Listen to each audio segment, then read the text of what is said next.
Baik,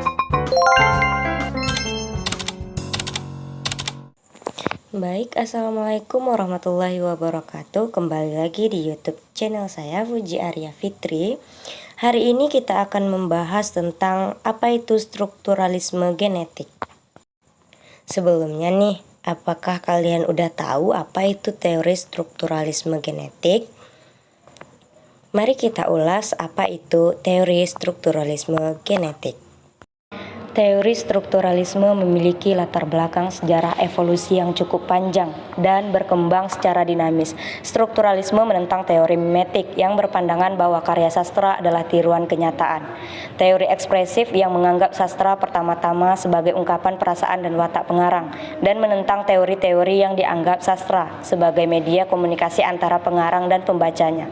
Dalam perkembangannya terdapat banyak konsep dan istilah yang berbeda, bahkan saling bertentangan. Misalnya strukturalisme Prancis yang terutama diwakili oleh Roland Barthes dan Julia Kristeva mengembangkan seni penafsiran struktural berdasarkan kode-kode bahasa teks sastra. Melalui kode bahasa itu diungkap kode retorika psikoanalitis sosiokultural. Mereka menekankan bahwa sebuah karya sastra harus dipandang secara otonom. Puisi khususnya dan sastra umumnya harus diteliti secara objektif, yakni aspek intrinsiknya. Nah, secara umumnya strukturalisme genetik merupakan salah satu metode penelitian sastra yang populer digunakan dalam menganalisis karya sastra, baik novel, cerpen, maupun puisi. Teori ini merupakan salah satu cabang sosiologi sastra yang memadukan antara struktur teks, konteks sosial, dan pandangan dunia pengarang. Yasa 2012 halaman 28. Teori ini menekankan hubungan antara karya sastra dengan lingkungan sosialnya. Baik, masuk saja kita ke sinopsis pementasan Putri Mandalika Mencinta untuk Menghidupkan. Pementasan tersebut mengisahkan cerita Putri Mandalika yang cantik jelita, cerdas dan bijaksana dalam mengambil setiap keputusan. Putri Mandalika menjadi rebutan para pangeran dari seluruh negeri, yaitu Pangeran Sawing dari Kerajaan Johor dan Pangeran Lipur dari Kerajaan Lipur. Para pangeran tersebut ingin mempersunting Putri Mandalika dengan maksud untuk memperluas kerajaan dan kekuasaan mereka. Namun, Putri yang sudah mengetahui tujuan para pangeran tersebut, ia pun menolaknya secara halus. Ia tak memilih satupun dari pangeran tersebut. Pada akhirnya, untuk menciptakan perdamaian di seluruh negeri, Putri pun memilih untuk mengakhiri hidupnya dengan menembakkan dirinya dengan pistol. Berikut struktur teks pementasan Putri Mandalika Mencinta untuk Menghidupkan. Yang pertama ada tema. Pementasan Putri Mandalika Mencinta untuk Menghidupkan yang disutradarai oleh Syahrul Qodri mengangkat tema sosial tentang pengorbanan seorang putri untuk menciptakan perdamaian dia dalam negerinya. Yang kedua ada tokoh dan penokohan. Yang pertama ada Putri. Putri merupakan tokoh utama dalam pementasan tersebut.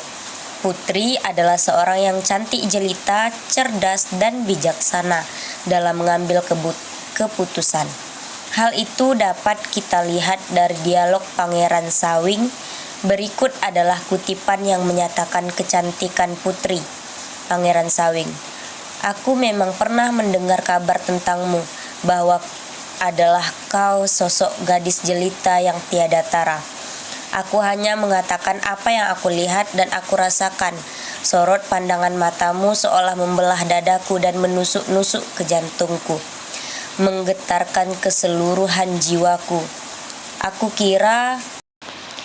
kira para bidadari akan cemburu melihat pesona keelokanmu. Sedangkan kecerdasan dan kebijaksanaan Putri tercermin dalam kutipan dialog Pangeran Sawing berikut. Pangeran Sawing, semua orang tahu kau adalah seorang putri yang cerdas dan bijak dalam mengambil setiap keputusan.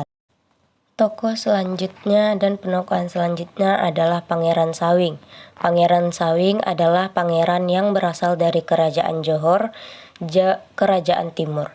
Ia merupakan pangeran yang egois. Ia mau menikahi putri untuk mendapatkan kekuasaan atau untuk kepentingan dirinya sendiri. Berikut adalah kutipannya.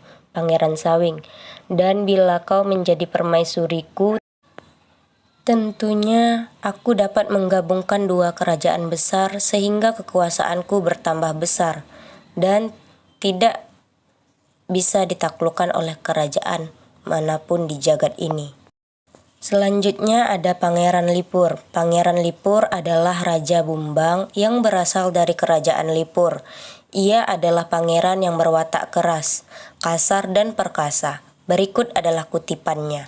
Pangeran Lipur, "Oh, rupanya kau belum kenal keperkasaanku. Apakah aku harus menundukkanmu dengan pedangku ini?" Tempat di sebuah taman istana kerajaan Sang Putri Mandalika. Waktu di senja hari.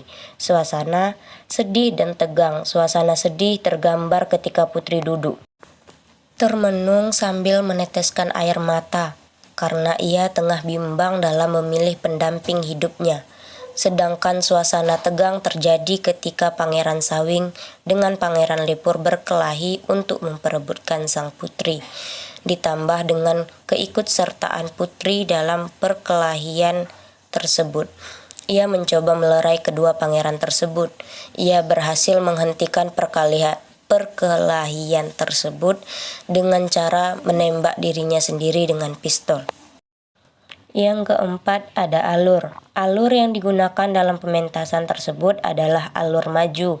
Hal tersebut terbukti dari keruntutan cerita dari awal hingga akhir tanpa kembali ke masa lalu yang dilakoni oleh para tokoh. Yang terakhir adalah amanat. Amanat yang terkandung dalam pementasan drama tersebut adalah sebagai pemimpin sebuah negeri atau pemimpin apapun itu, kita harus mengutamakan kepentingan umum daripada kepentingan pribadi, sehingga akan tercipta perdamaian dan kesejahteraan antara pemimpin dan yang dipimpin. Nah, selanjutnya ada yang ketiga, struktur sosial pementasan Putri Mandalika Mencinta untuk Menghidupkan. Struktur sosial masyarakat yang diciptakan pengarang dalam karyanya tersebut dengan tokoh fiksi dalam sebuah karya sastra memiliki homologi dengan struktural sosial masyarakat di sekitar lingkungan pengarang. Latar yang dipilih pengarang dalam naskah yang dipentaskan tersebut adalah alam bebas atau panggung terbuka, sehingga lebih memperkuat efek kealamian sebuah taman yang digunakan sebagai taman kerajaan Putri Mandalika.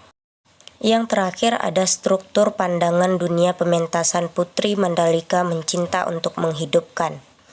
Sutradara dalam pementasan tersebut memiliki pandangan bahwa raja adalah seorang yang berkuasa dan disegani oleh rakyatnya.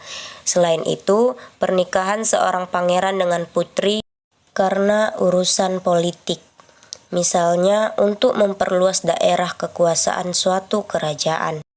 Perebutan seorang putri oleh para pangeran juga merupakan suatu hal yang terdapat dalam masyarakat kerajaan. Sutradara dalam pementasan tersebut juga berpandangan yang sama, sehingga pementasan tersebut menghadirkan suatu pertikaian untuk memperebutkan hati sang putri, yaitu pertikaian antara Pangeran Sawing dengan Pangeran Lipur yang memperebutkan Putri Mandalika. Baik, berakhir sudah sesi pertemuan kita pada hari ini. Lebih dan kurang saya mohon maaf. Wabillahi taufik wal hidayah. Wassalamualaikum warahmatullahi wabarakatuh.